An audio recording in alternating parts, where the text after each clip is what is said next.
Участники предстоящего первенства России по греко-римской борьбе полны решимости. Настроение атлетов оптимистичное. Министр спорта Руслан Белхароев желает ребятам удачи на предстоящих соревнованиях. Самое главное, все 6 минут, 60 здесь. А там результат уже Исмаил Барахоев собрался на первенство России. Спортсмен занимается этим видом единоборства уже 12 лет. Он тщательно готовится к соревнованиям, отрабатывая приемы и оттачивая навыки в спарринге. Отмечает, что условия для подготовки очень хорошие. Да, Россия подготовки ждет. Базы.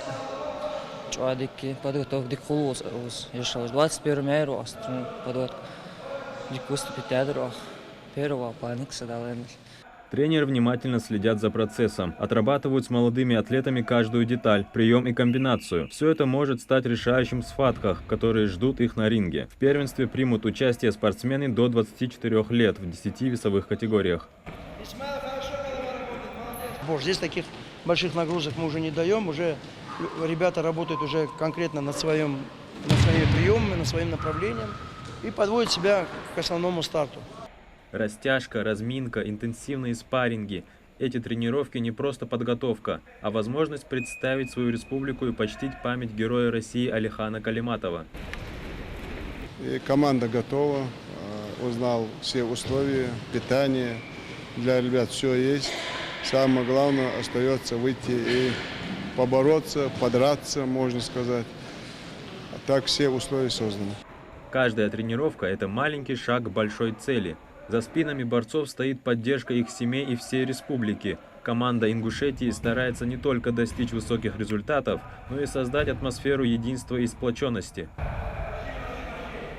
Все у нас есть: питание, проживание, тренировочный процесс. Министерство спорта Ингушетии, лице Белхароева Руслана, Федерация борьбы, база спортивная. Все, что нам надо, у нас есть. Вот мы подготавливаемся, так скажем. Спортсмены усердно работают над собой. Они знают, что каждая секунда на тренировке – это возможность стать сильнее, улучшить свои навыки и подготовиться к предстоящим испытаниям. Перспективы у нас на Россию, я думаю, очень хорошие.